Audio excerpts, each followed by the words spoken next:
जी अस्सलाम वालेकुम नाज़रीन, आप देख रहे हैं ZH न्यूज़। मैं हूं ज़हीर अहमद। नाज़रीन, आज मौलाना फ़ज़ल रहमान साहब ने नए इंतख़ाबात का मुतालबा भी किया और इस्टेब्लिशमेंट के ऊपर बहुत ज़्यादा तनकीद की है।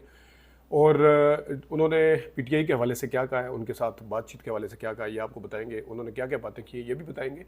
एक चैनल ने बड़ी दो नंबरी की है आज मौलाना फ़ज़ल रहमान साहब की बात को लेके, ये भी आपको बताएंगे। सब शुरू करते हैं मौलाना फ़ज़ल रहमान साहब की टॉक से। उसके बाद PTI के अंदर जो रिफ्ट है, जो डिवाइड है, उसके ऊपर भी बात करेंगे थोड़ी सी। लेकिन मौलाना फ़ज़ल रहमान साहब के हवाले से क्या कहा है, मौलाना फ़ज़ल रहमान साहब ने इलेक्शन के हवाले से क्या कहा, एस्टैब्लिशमेंट के हवाले से क्या कहा है, ये आपको बताते हैं। फ़ज़ल रहमान साहब कहते हैं कि शफाफ गैर जानिबदाराना इंतखाबात मुनक्कद करवाए जाएँ और जिससे इस्टेब्लिशमेंट और खुफिया अदारे दूर रहें। मरकज़ी मजलिस शूरा जो JUI है के साथ सियासी रवाबत का जायज़ा लिया है उन्होंने, मतलब दूसरी जमातों के साथ। और उन्होंने कहा कि हुकूमत की तरफ से रब्तों पर मजलिस शूरा ने बड़ी वजाहत की कि हुकूमत में इतना दम खम नहीं कि शिकायत का अजाला कर सके। जब तक शफाफ इंतखाबात की ज़मानत मुहैया नहीं की जाती, मनाने और उसकी बात करने के अल्फाज के क्या मानी है। मनाए जाएंगे, राज़ी किया जाएगा या मनाया जाएगा, उसके हवाले से उन्होंने कहा कि उसके क्या मानी है, जो कह रहे थे हुकूमत की तरफ से जो कहा जा रहा था। PTI के वफूद ने रब्ते किए हैं, मजलिस शूरा ने इनका भी जायज़ा लिया है। मरकज़ी मजलिस शूरा के उसमें PTI के ख़िलाफ़ 10 से 12 साल से हमारा मौक़िफ़ और तहफ़्फ़ुज़ात बहुत संजीदा है। अगर वो मुज़ाकरात करना चाहते हैं तो हम खुशामदीद कहेंगे। हमने वाज़ह कर दिया था कि अगर इक़्तिदार या इख्तलाफ़ात या तहफ़्फ़ुज़ात दूर करने हैं तो इस मौक़िफ़ उससे मुवाफ़िक माहौल तरतीब दिया जाए। PTI की क़यादत में अब तक किसी यकसुई का फुक़दान नज़र आया, यानी कि वो ये कहना चाह रहे हैं कि यकसुई नहीं है, शायद वो भी इस डिवाइड की तरफ बात कर रहे हैं जो आजकल नज़र आ रही है।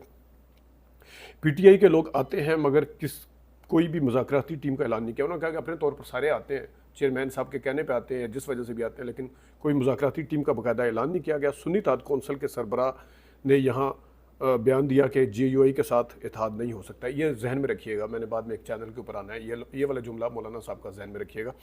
और आइन जो है वो इदारों के दायरा कार का तयन करता है बशमूल अफवाज पाकिस्तान के आइन के अंदर सब कुछ लिखा हुआ है। सियासी मामलात में मुदाखलत उनके हल्फ की और उनके हल्फ की भी नफ़ी है और आइन की भी नफ़ी है। हम तस्लीम नहीं करते इसको। आगे जाके मौलाना फ़ज़ल रहमान साहब ने कुछ बातें और भी की हैं कि ऑपरेशन पर भी यकसुई नहीं पाई जाती। मतलब तमाम जमातों में ऑपरेशन की जो बात हो रही थी अफ़गानिस्तान में, जितने या उसमें KP में जितने भी ऑपरेशन हुए हैं, आज तक दहशतगर्दी 10 गुना उन ऑपरेशन के बाद बढ़ी है। तो वो कहते हैं कि मर्ज़ बढ़ता गया जैसे जैसे उन्होंने ये दुआ की, तो ये उन्होंने शेर भी पढ़ा। और हम पर तो लाजिम है कि रियासत का एहतराम करें, लेकिन इनको भी अवाम का एहसास होना चाहिए, उनकी आरजुओं को पूरा कर सके। ये मैंने रियासत के और इदारों की तरफ वो इशारा करके कह रहे हैं। 8 फरवरी के इलेक्शन के हवाले से इस इलेक्शन को मशकूक करार दिया गया है, यानी मजलिस शूरा ने। हम ये समझते हैं कि अमेरिका पाकिस्तान के मामले से दूर रहे और इस पर मुदाखलत की इजाज़त नहीं देते, लेकिन हर चंद के उन्होंने जो बात की है वो अपनी जगह पे है। उसके अलावा उन्होंने कहा है कि कहा जाता है कि पाकिस्तान की रियासत जो है अफ़गानिस्तान में, कहा गया कि अफ़गानिस्तान के अंदर जाकर हमले करेंगे, ये कोई नई बात नहीं। यहाँ अगर उन्होंने ज़रा सख्ती की, उन्होंने कहा कि तुमने 9/11 के फौरी बाद पाकिस्तान के हवाई अड्डे अमरीकियों को दिए, तुमने फ़िज़ाएँ अमेरिका के हवाले की, 20 साल तक हवाई अड्डे वो अमरीकियों को दिए और अमरीकियों ने वहाँ से उड़ के उनके जहाज़ों ने बमबारी की। अफ़गानिस्तान में बमबारियों की इजाज़त नहीं दी जाएगी, वो नज़र आ रही है। अब भड़क मारने की कोशिश कर रहे हैं और कि कार्रवाई करेंगे। तुम जो कुछ वहाँ कर रहे हो वो मुल्की मफाद में नहीं है, वो बैरूनी आकाओं के मफाद के लिए कर रहे हो। और 6 अगस्त को जो कश्मीर का दिन है, उस दिन उन्होंने योम स्याह के तौर पर मनाने का ऐलान किया, ये भी बात की। और उसके अलावा अब मैं आता हूँ ज़रा उस चैनल की तरफ। मौलाना ने कहा कि सुन्नी इत्तेहाद कौंसिल के सरबराह ने कहा कि JUI के साथ इत्तेहाद नहीं हो सकता। अब सुन्नी इत्तेहाद कौंसिल के सरबराह कौन है? वो हैं जनाब हामिद रज़ा साहब।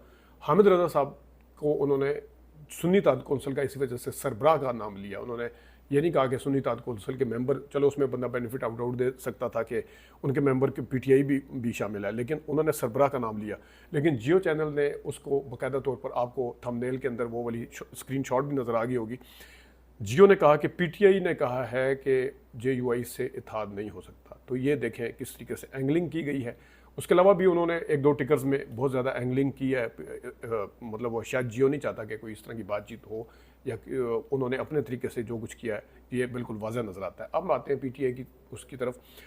आज दो खबरें आई हैं कि इमरान खान साहब ने उस जो भी पार्टी के अंदर डिवाइड है उसके हवाले से सख्त नोटिस लिया है। जुनैद अकबर साहब ने पहले रिज़ाइन किया कोर कमेटी वाले ने, उसके बाद भी रेजिग्नेशन की बातें हो रही हैं। और फवाद चौधरी साहब को लेके इस वक्त जो बातें हो रही हैं वो फवाद चौधरी का निशाना जो है वो रऊफ़ हसन है, वो हामिद ख़ान है, वो शिबली फराज हैं, और लोग हैं, वो शेख वकास अकरम हैं।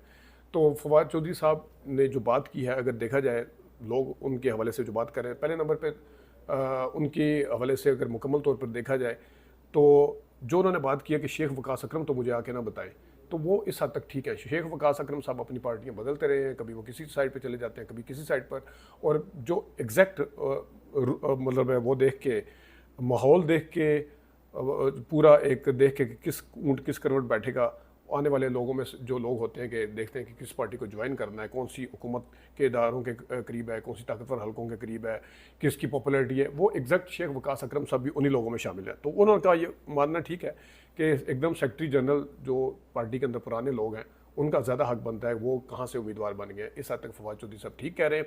और अगर देखें रऊफ़ हसन साहब के हवाले से कुछ लोग पीटीआई के अंदर और जो दूसरे हवाले से बातें कर रहे हैं, तो रऊफ़ हसन साहब को इमरान खान साहब ने साइड लाइन क्यों किया था, ये एक सोचने वाली बात है।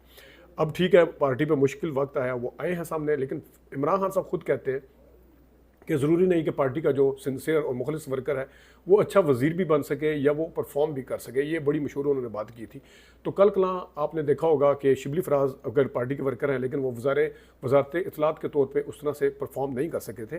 फिरदौस हाशी गवान तो खैर चले आई दूसरी साइड से थी, उनका तो क्या तज़किरा करना, लेकिन फवाद चौधरी साहब ने वजारत इतलात के लिहाज से मीडिया के ऊपर आके उन्होंने बड़े भरपूर तरीके से जो जिस तरीके से एक करना चाहिए उन्होंने किया, और पार्लियामेंट के अंदर भी उन्होंने किया था। ये बात अपनी जगह पे बिल्कुल ठीक है। वो पार्टी छोड़ के गए थे या नहीं गए थे, उनके आज उन्होंने जवाब भी दिया, और उन्होंने कोई किताब लिखने का भी बताया कि उन्होंने किताब लिखी है, और जो ट्वीट पार्टी छोड़ने के हवाले से की गई थी उसमें उन्होंने बताया कि वो किताब जब प्रिंट हो आएगी तो उसमें बड़े वाज़ह तौर पर उन्होंने अपना मौक़िफ़ बयान किया है इस हवाले से।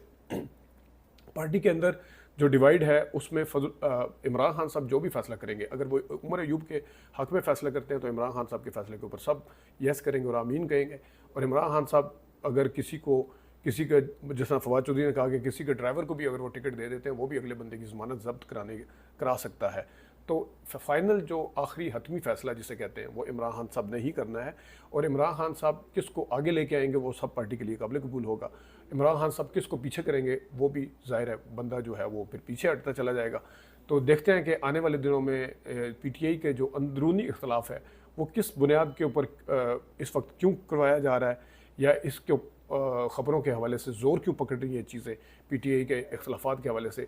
और ये इख्तलाफात कोई नए नहीं है। इमरान खान साहब जब बाहर थे तब भी ये कहते थे कि मेरा दिल करता है कि दिन जो है वो 24 घंटे का नहीं 48 घंटे का हो, ताकि पार्टी के अंदर के आपसी इख्तलाफात को मैं बड़े आसानी के साथ सुलझा सकूं। जब भी इंटर पार्टी इलेक्शन होते थे वो ये बात करते थे।